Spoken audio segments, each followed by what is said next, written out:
Good morning to all of you. देखिए आज हम स्टार्ट करने जा रहे हैं एटम एंड न्यूक्लियाई का प्रीवियस ईयर का ऑब्जेक्टिव क्वेश्चन। ठीक है, जो हम लोग के पास 57 क्वेश्चंस है, जिसमें आज हम लोग 30 क्वेश्चन आज करेंगे और नेक्स्ट जो क्वेश्चन बाकी बचेगा वो अगले लेक्चर में हम लोग देखेंगे।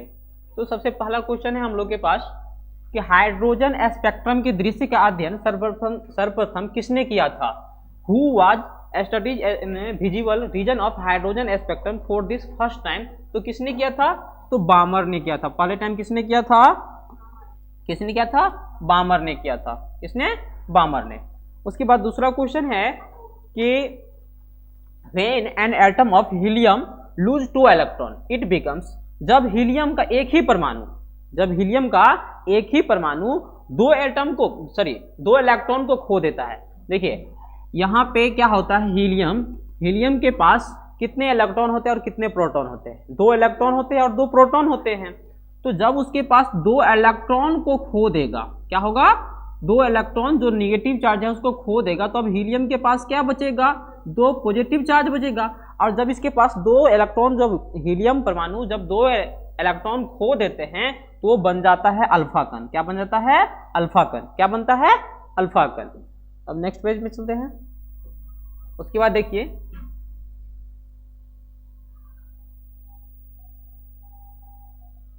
तीसरा क्वेश्चन है according to Bohr model the minimum angular momentum hydrogen atom is. क्या कहते हैं? बोहर मॉडल के अनुसार हाइड्रोजन परमाणु के इलेक्ट्रॉन की न्यूनतम कोणीय संवेग कितना होता है? आप लोग को हम नोट्स में लिख करवाए हैं कि कोणीय संवेग किसके मल्टीप्लाई होता है? HY 2 पाई के बराबर होता है, यानी मेरा सी ऑप्शन हो जाएगा। उसके बाद कहता है the radius of the third Bohr orbit of hydrogen atom. Hydrogen के तीसरे बोर कक्षा की त्रिज्या कितने होते हैं? इसके लिए आप लोग को हम एक फॉर्मूला लिखे हैं। क्या लिखे हैं? फॉर्मूला में लिखे हैं कि R बराबर में R0 इंटू में A के पावर 1/3। जहां पे R0 का एक फिक्स वैल्यू था, R0 का एक कांस्टेंट है जिसका वैल्यू होता है 1.2 इंटू में 10 टू द पावर -15 मीटर, ये होता था। और यहाँ पे A के पावर कितना है? 1/3। तो A यहाँ पे क्या होता था? ये न्यूट्रॉन का और प्रोटॉन का जो सम होता है उसे A से दिखाते हैं। तो आप यहाँ पे किसके लिए पूछ रहा है भाई? हाइड्रोजन एटम के लिए। तो हाइड्रोजन एटम के पास कितने इलेक्ट्रॉन, न्यूट्रॉन और प्रोटॉन होंगे? तो एक न्यूट्रॉन होता है, एक प्रोटॉन होता है, दोनों का सम कितना हो जाएगा? 2। तो यहीं पे आप R बराबर पुट करेंगे, R0 का वैल्यू कितना? 1.2 इंटू में 10 टू द पावर -15 मीटर, और इंटू में यहाँ पे क्या रखेंगे? A कितना है? A का नंबर 2 हो जाएगा, तो A का पावर 1/3। 1/3 का मतलब क्या है? क्यूब रूट में 2। तो R बराबर क्या हो जाएगा आपका? 1.2 इंटू में 10 टू द पावर -15 और इंटू में क्यूब रूट में 2। तो ये आपको जो कैलकुलेट करेंगे तो आपको आ जाएगा 4.77 इंटू में 10 टू द पावर -10 आएगा। और इसको जब हम क्या होता है 10 टू द पावर 10 को हम एंगस्ट्रॉम लिखते हैं, तो इसको ये ऑप्शन में जो दिया गया है आपका 4.7 एंगस्ट्रॉम, ये ऑप्शन आपका हो जाएगा। ठीक है, नेक्स्ट पेज चलते हैं।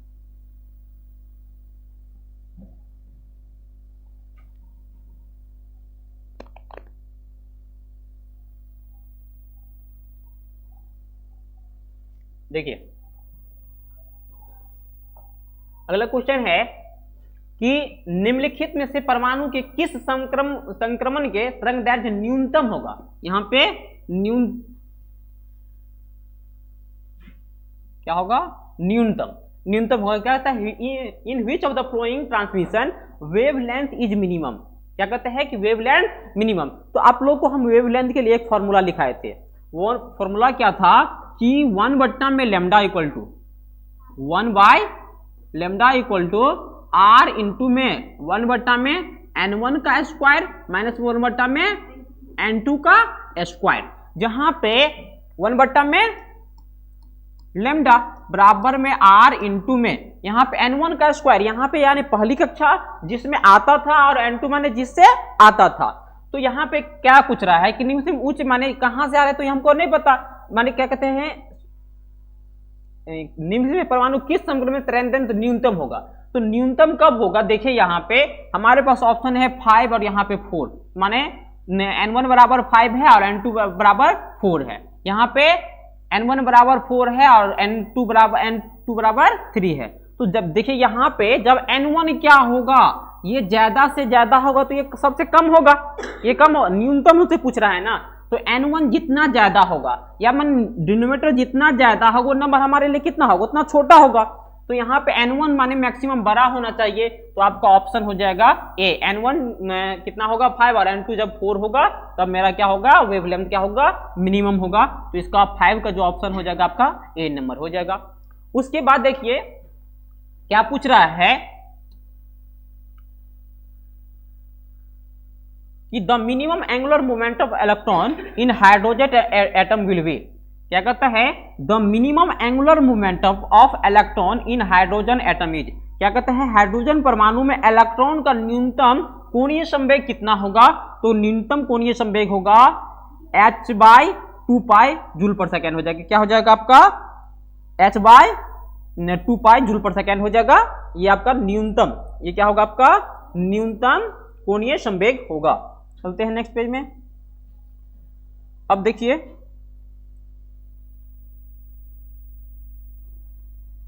क्या कहते हैं, परमाणु के किस इलेक्ट्रॉन में ग्राउंड स्टेट से पहले उत्सर्जित अवस्था में ले जाने के लिए आवश्यक ऊर्जा होगी। तो देखिए हाइड्रोजन परमाणु में किसी भी इलेक्ट्रॉन का ग्राउंड स्टेट से पहले उत्सर्जित अवस्था में ले जाने के लिए आवश्यक ऊर्जा होगी। तो देखिए आपको फर्स्ट ऑर्बिट जो होता है n1, फर्स्ट ऑर्बिट होता है n1 बराबर, उसका जो ऊर्जा होता है वो होता है 13.6 इलेक्ट्रॉन वोल्ट होता है। कितना होता है 13.6 इलेक्ट्रॉन वोल्ट होता है। और दूसरे जो ऑर्बिट होता है उसका जो ऊर्जा होता है वो होता है 3.4 इलेक्ट्रॉन वोल्ट। किसमें, निगेटिव में होता है। किसमें, निगेटिव में। तो देखिए आपको हम बताए थे कि जैसे जैसे न्यूक्लियस से दूर जाएंगे तो वैसे वैसे क्या होगा, उसका ऊर्जा बढ़ेगा। तो यहाँ पे देखिए n1 का क्या था, माइनस में 13.6 इलेक्ट्रॉन, जैसे उससे दूर गए तो क्या हो गया, उसका ऊर्जा कितना हो गया 3.4 इलेक्ट्रॉन। तो ये क्या है, निगेटिव टर्म है। तो ये आपका क्या है, ज्यादा है, और ये क्या है आपका छोटा है। तो जैसे जैसे आप क्या होगा कि न्यूक्लियस से परमाणु के नाभिक से दूर जाएंगे तो उसका ऊर्जा क्या होता है, बढ़ता है। तो यहाँ पे ऊर्जा जब अब क्या कहता है इस दोनों को, यहाँ पे क्वेश्चन है हाइड्रोजन परमाणु के किसी इलेक्ट्रॉन का ग्राउंड स्टेट माने पहली अवस्था से, ग्राउंड स्टेट माने पहले जब उसमें रहेगा वहां से अवस्था में ले जाने के लिए आवश्यक ऊर्जा कितना होगी। तो यहाँ पे ले जाने के लिए उसको कितना ऊर्जा देना पड़ेगा सेकेंड स्टेट से ले जाने के लिए। तो यहाँ पे इस दोनों को जब माइनस करेंगे तो 13.6 और माइनस में 3.4, तो आपको कितना आ जाएगा, अप्रोक्सीमेट 10.2 इलेक्ट्रॉन वोल्ट, जो आपके ऑप्शन में शायद है। तो ये ऑप्शन आपका क्या हो जाएगा, ए हो जाएगा। ऑप्शन क्या हो जाएगा आपका, ऑप्शन ए ऑप्शन हो जाएगा, जो कितना होगा 10.2 इलेक्ट्रॉन वोल्ट। पहले स्टेट का स्थिति ऊर्जा कितना होता है, माइनस में 13.6 इलेक्ट्रॉन वोल्ट होता है। दूसरे कक्ष का जो ऊर्जा होता है वो कितना है, तो 3.4 इलेक्ट्रॉन वोल्ट होता है। तो जब दोनों को माइनस करेंगे तो कितना आ जाएगा, 10.2 इलेक्ट्रॉन वोल्ट आ जाएगा। उसके बाद क्या कहता है कि the value of Rydberg constant, माने रेडबर्ग नियतांक का मान कितना होता है। तो ये तो फिक्स है कि कितना होता है 1.097 इंटू में 10⁻⁻7 मीटर इनवर्स होता है। चलते हैं नेक्स्ट पेज पे। अब देखिए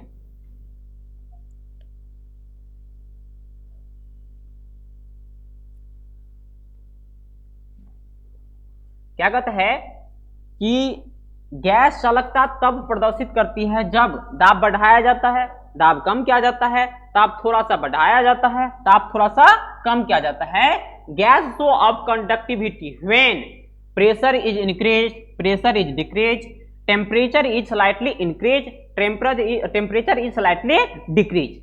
तो कब माने ये गैस चालकता माने क्या कहता है कि कंडक्टर की तरफ गैस कब बिहेव करता है, तो जब आपका क्या होता है प्रेशर को कम किया जाता है। आपको क्या होता है कंडक्टर में क्या होता है कि इजीली कोई चीज मान इलेक्ट्रॉन मूव करे।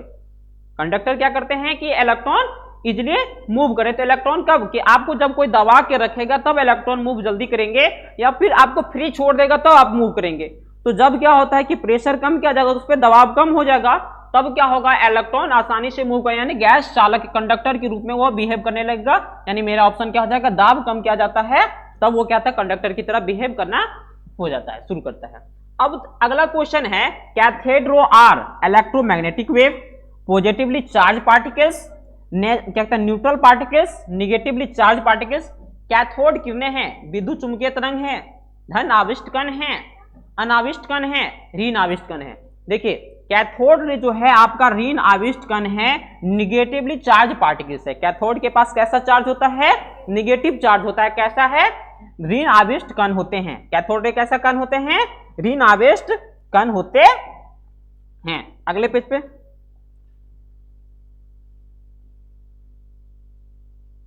देखिए क्या कहता है कि कैथोड किरणें के गुण निकटतम होते हैं। किसके निकटतम होते हैं, अभी आपको हम बताए हैं कि कैथोड रे के पास कैसा चार्ज होता है, निगेटिव चार्ज। कैसा बताए हैं कि कैथोड किरणें के गुण निकटतम किसके माने निकटतम होते हैं। तो देखिए आपको बताए थे कि जब हम कोई रेडियो एक्टिव पदार्थ लेते हैं, तो रेडियो एक्टिव पदार्थ जब रेडियो एक्टिव मटेरियल लेते हैं तो एक साइड हम क्या रखे थे, पॉजिटिव प्लेट रखे थे, धनावेशित प्लेट रखे थे, एक साइड ऋण आवेशित प्लेट रखे थे। यहाँ पे निगेटिव चार्ज वाले प्लेट रखे थे और एक साइड पॉजिटिव वाले चार्ज प्लेट रखे थे। तो आपने देखा था कि निगेटिव चार्ज के ओर कौन अट्रैक्ट हो रहा था, अल्फा कण, अल्फा कण, पॉजिटिव के चार्ज बीटा कण, और गामा क्या हो रहा था, सीधे चला जा रहा था। गामा क्या हो रहा था, सीधे चला रहा है। यानी आपके पास हम क्या करते हैं कि अल्फा यानी यहाँ पे निगेटिव प्लेट है, निगेटिव की प्लेट की ओर जा रहा है, यानी अल्फा के पास कैसा चार्ज है, पॉजिटिव चार्ज है। और दूसरे ओर हम यदि बीटा का बात करें तो बीटा पॉजिटिव प्लेट की तरफ अट्रैक्ट हो रहा है, यानी इसके पास कैसा चार्ज है, निगेटिव चार्ज है। तो यहाँ पे देखिए कि कैथोड किरणें के गुण निकटतम होते हैं किसके, तो अभी बताएं कैथोड के पास कैसा चार्ज होता है, निगेटिव, निगेटिव चार्ज होता है, माइनस ऋण आवेशित होते हैं। तो ये किसके, बीटा रेज के निकटतम होते हैं। ठीक है, उसके बाद क्या कहता है, अगला क्वेश्चन है, कैथोड किरणें में निहित होते हैं। कैथोड किरणें आर कंसिस्ट ऑफ, माने किस चीज से, कैथोड किरणें किस चीज से बने होते हैं, तेज घनाविष्ट कणों की धारा से, मंद इलेक्ट्रॉन की धारा से, प्रकाश का पुंज से, तीव्र प्रोटॉन की धारा से। तो मंद इलेक्ट्रॉन की धारा से बने होते हैं। कैथोड रे किससे बने होते हैं, मंद इलेक्ट्रॉन की धारा से बने होते हैं। Cathode ray consist of current slow current, क्या होता है, स्लो करंट का जो इलेक्ट्रॉन होता है उससे बने होते हैं। नेक्स्ट पेज पे चलते हैं। अब क्या है,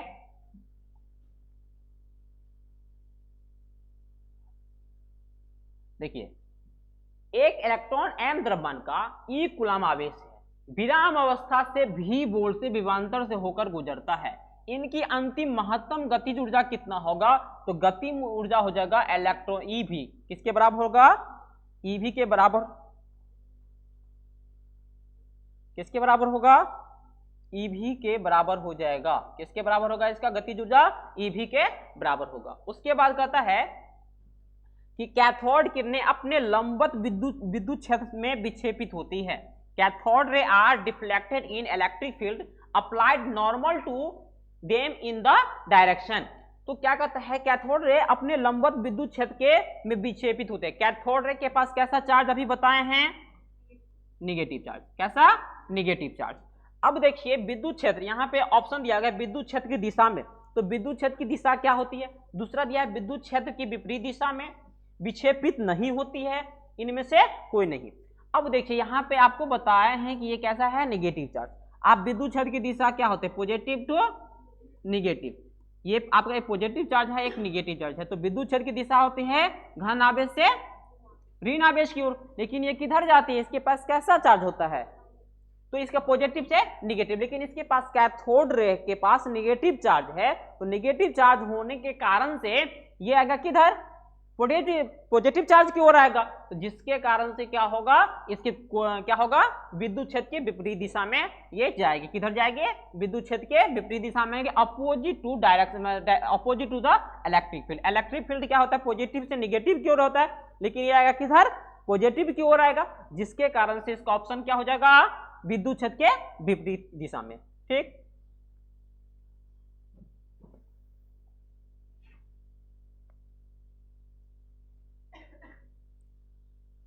देखिए अब क्या है कि the charge on an electron is, मान एक इलेक्ट्रॉन पे कितने चार्ज होते हैं, इलेक्ट्रॉन के आवेश का मान कितना होता है। एक इलेक्ट्रॉन है और एक इलेक्ट्रॉन है, और इलेक्ट्रॉन पे कितने चार्ज होते हैं, इलेक्ट्रॉन पे कैसा चार्ज होता है, पॉजिटिव या निगेटिव, तो इलेक्ट्रॉन पे निगेटिव चार्ज होता है, और इलेक्ट्रॉन पे कितना निगेटिव चार्ज होता है, 1.6 इंटू में 10 to the power minus 19 coulomb. तो आपके ऑप्शन में दिया होगा बी ऑप्शन, कितना, बी ऑप्शन। यदि आपसे ऐसा कोई क्वेश्चन पूछ ले कि एक इलेक्ट्रॉन पे, अभी यहाँ पे पूछा है कि 2 इलेक्ट्रॉन पे कितने चार्ज होते हैं, तो यहाँ पे क्या करेंगे, इंटू में 2 कर देंगे। यदि आपसे 3 इलेक्ट्रॉन के बारे में पूछे तो 3 इंटू 1.6 इंटू में 10 to the power minus 19 coulomb. यानी जितने भी पूछे, यदि आपसे कोई पूछ ले कि 25 इलेक्ट्रॉन पे कितने चार्ज होते हैं, तो आप क्या करेंगे, 25 इंटू में 1.6 इंटू में 10 to the power minus 19 coulomb कर देंगे। यदि आपसे प्रोटॉन पे पूछे कि एक प्रोटॉन पे कितने चार्ज होते हैं, तो प्रोटॉन पे पॉजिटिव माने उतना ही है, तो प्रोटॉन पे क्या होता है, पॉजिटिव चार्ज होता है, कितना, 1.6 इंटू में 10 to the power minus 19 coulomb का चार्ज होता है। यदि आपसे कोई पूछे 25 प्रोटॉन पे कितने चार्ज होंगे, तो आप क्या करेंगे, 25 इंटू में 1.6 इंटू में 10 to the power minus 19 coulomb कर देंगे।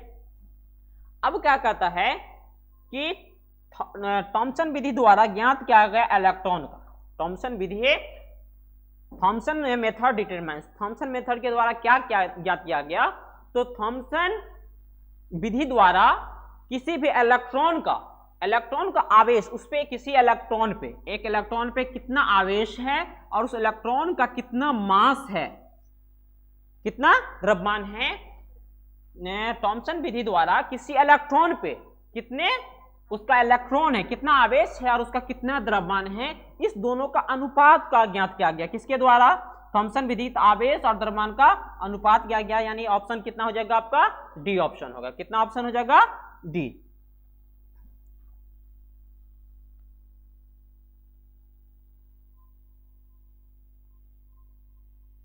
देखिए अब क्या कहता है कि electron volt is the unit of, electron volt किसका यूनिट है, तो इलेक्ट्रॉन वोल्ट एनर्जी का यूनिट है। किसका,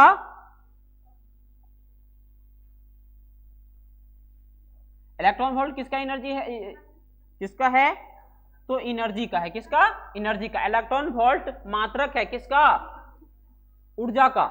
आप लोग ऐसा नहीं बोल देंगे कि इलेक्ट्रॉन वोल्ट, तो वोल्ट किसका होता है, विभवांतर, तो ऐसा नहीं बोल देंगे कि ये विभवांतर का है। ये इलेक्ट्रॉन वोल्ट किसका है, ऊर्जा का यूनिट है। जो आपको बताए थे कि पहले ऑर्बिट n1 बराबर जो ऊर्जा था कितना था, 13.6 इलेक्ट्रॉन वोल्ट, किसमें, निगेटिव में। दूसरे ऑर्बिट का जो ऊर्जा था, एनर्जी था कितना, माइनस में 3.4 इलेक्ट्रॉन वोल्ट। तो यहाँ पे इलेक्ट्रॉन वोल्ट किसका है, ऊर्जा का ऐसा यूनिट है। क्या है, ऐसा यूनिट है।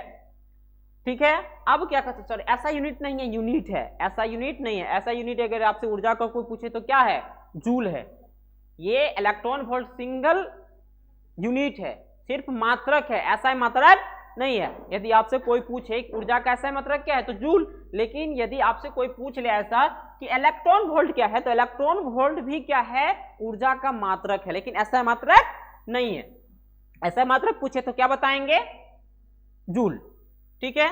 उसके बाद आपको क्या कहता है, रदरफोर्ड ने अल्फा परिकीन में प्रयोग में अल्फा कणों के परिकीन का कारण क्या है, माने the cause of scattering of alpha particle in the alpha particle experiment of Rutherford is, माने क्या कहते हैं, रदरफोर्ड के अल्फा परिकीन प्रयोग में अल्फा कणों के परिकीन का कारण क्या है, तो नाभिक द्वारा लगाया गया आकर्षण बल। नाभिक द्वारा लगाया गया विकर्षण बल, नाभिक के न्यूट्रॉन द्वारा लगाया बल, इनमें से कोई नहीं।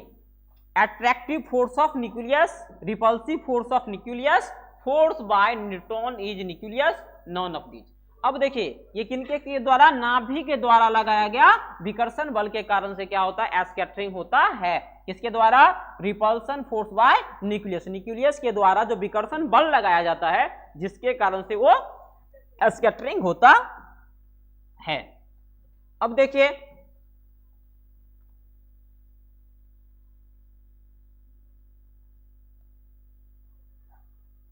परमाणु का नाभिक प्रायः बना होता है किसी से, परमाणु का नाभिक प्रायः बना होता है किसी से, प्रोटॉन से बना होता है। सिंगल क्या, प्रोटॉन और न्यूट्रॉन से बना होता है। तो आपको बताए हैं कि कोई भी जो परमाणु होता है, परमाणु जो न्यूट्रॉन और प्रोटॉन से बना होता है, तो क्या ऑप्शन हो जाएगा आपका, प्रोटॉन एवं न्यूट्रॉन से बना होता है। ये प्रोटॉन से सिंगल नहीं, क्या किसी से बना होता है, प्रोटॉन और न्यूट्रॉन दोनों से मिलकर बने होते हैं हमारे नाभिक। यानी किसी भी एटम का जो नाभिक होता है किसी से बना होता है, प्रोटॉन और न्यूट्रॉन से बने होते हैं। उसके बाद लिखा है कि Rutherford is scattering experiment discovered the expanse of, क्या कहता है, रदरफोर्ड का परकिन प्रयोग में किसके अस्तित्व की खोज की गई थी। तो रदरफोर्ड के परकिन प्रयोग से किसका खोज किया गया था, तो ऋण आवेशित नाभिक का। अरे भाई नाभिक के पास जो यहाँ पे न्यूट्रॉन बने, क्या है, न्यूक्लियस है, तो न्यूक्लियस किससे, न्यूक्लियस जो होता है वो न्यूट्रॉन से और प्लस में प्रोटॉन से। तो आप जानते हैं कि न्यूट्रॉन के पास कैसा चार्ज होता है, कोई चार्ज नहीं होता है, कोई चार्ज नहीं होता है, इसके पास कोई चार्ज होता ही नहीं है भाई। और प्रोटॉन के पास कैसा होता है, पॉजिटिव चार्ज होता है। तो न्यूट्रॉन के पास कोई चार्ज ही नहीं है और प्रोटॉन के पास पॉजिटिव चार्ज है। यानी जो हमारा रदरफोर्ड के परकिन के प्रयोग से जो हमारी खोज हुआ है घनाविष्ट नाभिक का खोज किया गया। किसका, माने जो घन आवेश है, क्या है, घन आवेश वाले जो मेरे नाभिक का खोज किया, माने घन के जो जिसके पास क्या है, घन पॉजिटिव चार्ज है, न्यूक्लियस का खोज किया गया। नेक्स्ट,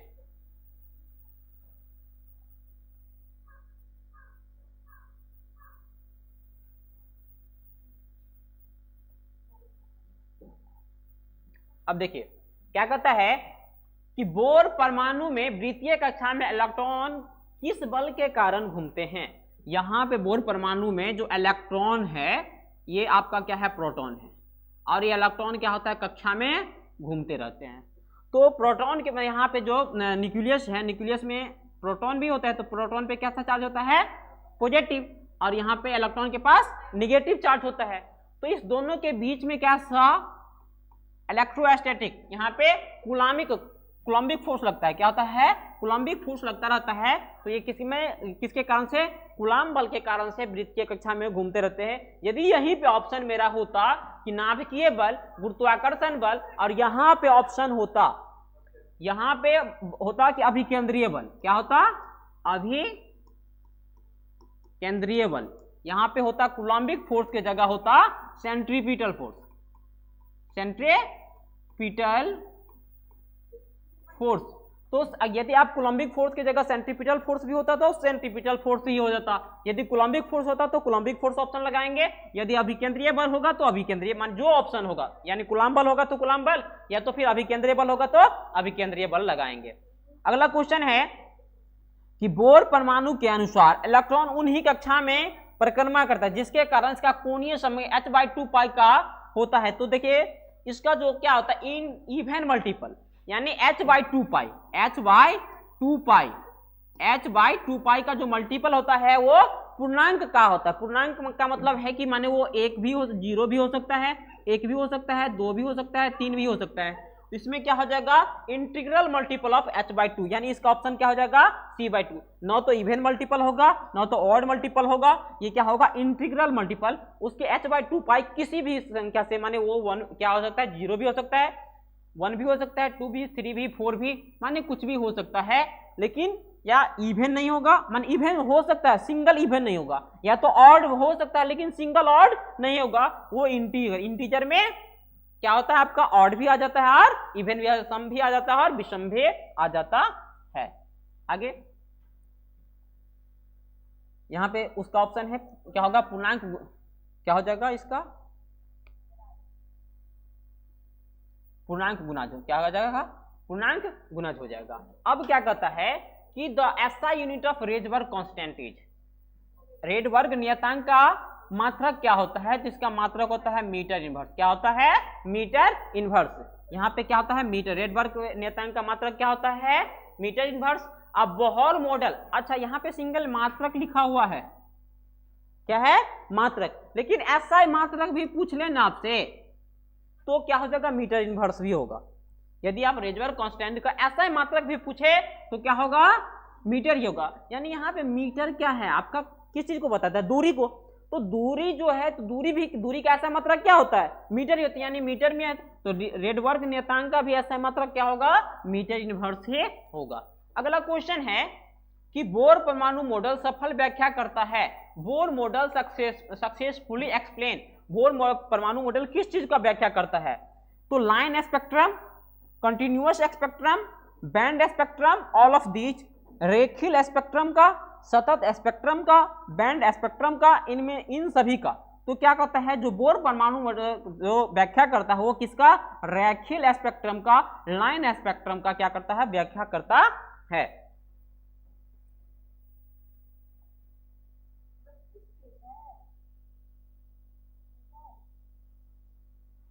अब देखिए अगला क्वेश्चन है कि बोर परमाणु मॉडल मान्य है, किसके लिए मान्य है, बोर परमाणु मॉडल किसके लिए मान्य है, तो केवल एक परमाणु संख्या वाले परमाणु के लिए, अधिक परमाणु संख्या तत्व के लिए, 4 परमाणु संख्या वाले तत्व के लिए। यहां पे लिखा गया है Bohr atomic model is valid for atom with 1 electron only, atom with large atomic number और element with atomic number 4, number none of these. तो क्या होता है कि ये किसके लिए, केवल एक परमाणु वाले संख्या के लिए बोर परमाणु मॉडल किसके लिए है,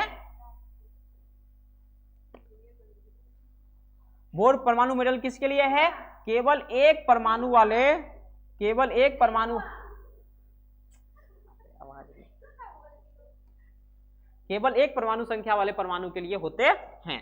यहां पे लिखा गया when electron jump down from N orbit to higher energy to the third orbit with the line spectrum, जब क्या होता है इलेक्ट्रॉन तीसरे, किसमें, तीसरे कक्षा में जाती है, यहाँ पे किसमें क्या था, थर्ड ऑर्बिट में, इसका हिंदी अगले पेज में है कि, तो इस क्या होता है, पाषाण श्रेणी, क्या होता है, पाषाण श्रेणी, जो आपको नेक्स्ट में क्या कहता है, जब when electron jump down from an orbit of higher energy to the third orbit, जब क्या होता है कि उच्च ऊर्जा से, उच्च ऊर्जा कक्ष से जब तीसरी ऊर्जा में आएगी, तीसरी कक्ष में आएगी, तो the spectrum lines so emitted are called पाषाण श्रेणी, क्या होता है, पाषाण श्रेणी। और यहाँ पे हिंदी में जो आप देखेंगे, इसको देखेंगे क्या, यहाँ पे लिखा हुआ है क्या, बोर के सिद्धांत के अनुसार जब इलेक्ट्रॉन उच्च ऊर्जा की कक्षा से तीसरी कक्षा में कूदता है तो इस प्रकार उत्सर्जित से स्पेक्ट्रम दिखाई कहलाते क्या, पाषाण श्रेणी कहलाते, क्या कहलाती है, पाषाण श्रेणी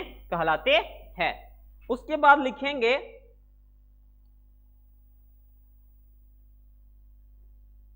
क्या कहते हैं, the emission spectrum of hydrogen atom Balmer's Balmer's series lines as, क्या होता है कि विजिबल रेंज में होता है, किसमें होता है वो, विजिबल रेंज में होता है, क्या होता है, the emission of spectrum of hydrogen atom बामर series lies in visible range, किसमें होता है, विजिबल रेंज में होता है। इसमें हिंदी में देखते हैं अगले पेज में कि जो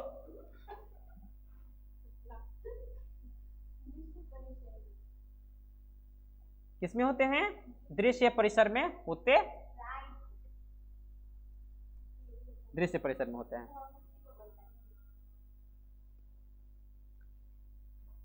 अब क्या लिखा है, the experiment that support Bohr's idea that are discrete energy level in atom and the process of photon emission was Franck Hertz experiment, Rutherford spectrum experiment, ultraviolet range, तो क्या हो जाएगा, रदरफोर्ड स्कैटरिंग एक्सपेरिमेंट हो जाएगा इसका option.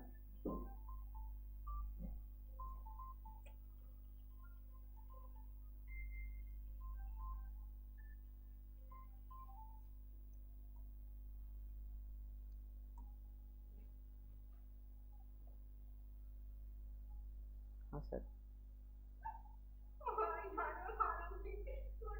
Sir थोड़ा अच्छा बात करते हैं इस पे, अच्छा देख करते हैं। हाँ पूरा नहीं होता है फुल स्क्रीन, थोड़ा कट जाता है। हाँ लगाए हैं।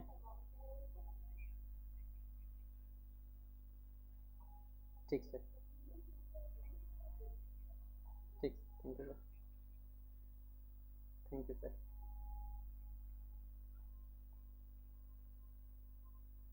ओके सर, ठीक सर, ठीक सर।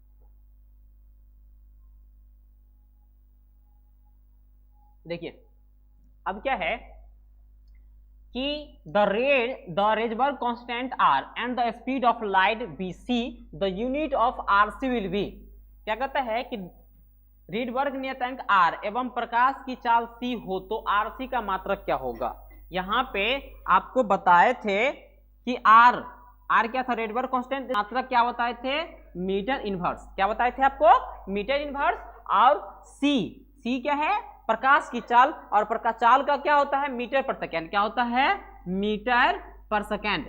तो देखिए मीटर इनवर्स और मीटर क्या हो जाएगा, एक दूसरे से कैंसिल हो जाएगा, तो क्या बचेगा, 1/सेकेंड बचेगा। 1/सेकेंड तो हम क्या लिखते हैं, सेकेंड इनवर्स। क्या लिखेंगे, सेकेंड इनवर्स। इसका ऑप्शन नंबर क्या हो जाएगा, बी ऑप्शन। क्या हो जाएगा, ऑप्शन बी ऑप्शन हो जाएगा। उसके बाद लिखा है कि लेजर एक्शन नीडेड, क्या कहते हैं, population inversion, high temperature, low temperature, semiconductor. Laser की क्रिया के लिए जरूरी है क्या, संख्या उच्चक्रम उच्चताप। तो इसका हो जाएगा संख्या उच्चक्रम, जिसका दो ऑप्शन शायद अगले पेज में है, तो संख्या उत्क्रम भी हो जाएगा। इसका ऑप्शन क्या हो जाएगा, लेजर की क्रिया के लिए जरूरी है, लेजर के क्रिया के लिए जरूरी है क्या, तो संख्या उत्क्रम क्या है आपके, जरूरी है। उसके बाद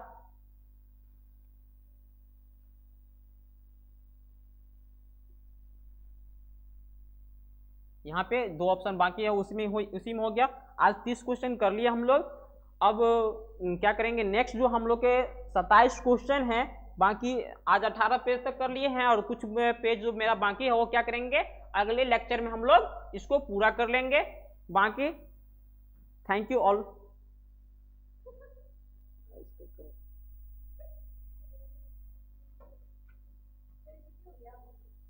हाँ